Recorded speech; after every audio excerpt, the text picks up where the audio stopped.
Hello everyone. So this is a hard video to make, but I gotta make it because for those of you who have been following the Christine journey, I want to keep everybody updated. As you know, the barn owners sold the barn where Christine is kept. The barn owners own Christine.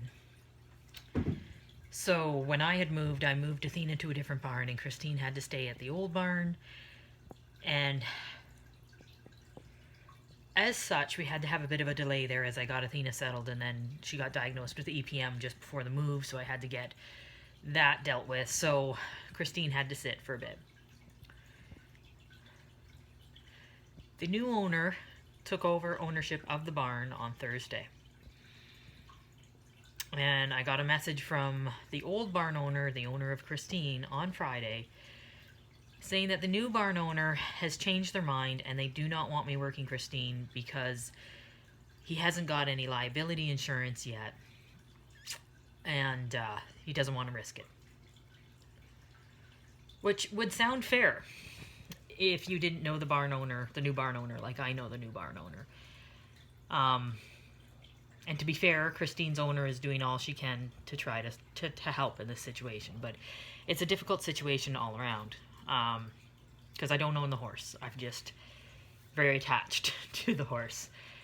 But the new barn owner has made it clear from the get-go that he doesn't like me. Which, I mean, fine, you don't have to like me. I don't expect that of everybody that I talk to. The problem comes when he now has the ownership of the barn, and as ownership of the barn, he has control of if I do or do not see and work with Christine. And because he's decided that liability insurance is now an issue, I'm no longer working Christine. Again, Christine's owner is doing what she can, but it's kind of out of her hands at that point because you can't really go against the barn owner. The thing that pisses me off about all of this is we took the barn owner in.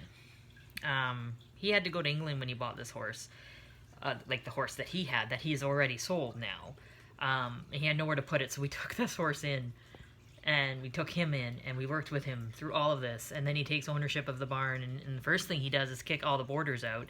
Then the second thing he does is, yeah, no, you can't work with Christine anymore. And Christine is the type of mare that if you let her sit, she gets worse.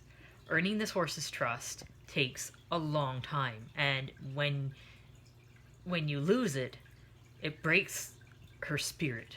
Like her mind gets broken, and her spirit gets broken. And I know a lot of folks are going to be like, well, it's just a horse, it's no big deal, right? They do what they're told, and they'll learn to do what they're told with whoever. And to a point, that's correct. They are basically forced to do what we ask them to do. But when you can convince them to do it because they want to do it, and when you know that your horse is doing it, or the horse you're working with is doing it because they trust you, and now you have to walk away, and you can't explain to them why, that's hard. That's hard. And not very many people liked this horse. Not very many people liked Christine because she's difficult and challenging and opinionated and perfect. But in the end, she's not mine. In the end, it could be a lot worse. At least I have Athena. But I wanted to explain to you guys why there will be no Christine video this weekend. And I hope there will be Christine videos in the future. I hope that this liability insurance thing is actually what the barn owner is concerned about, and that he's not just using it as a power trip. But that's where we stand. But I will keep you updated with Athena, and we'll go from there. Thanks for listening, guys.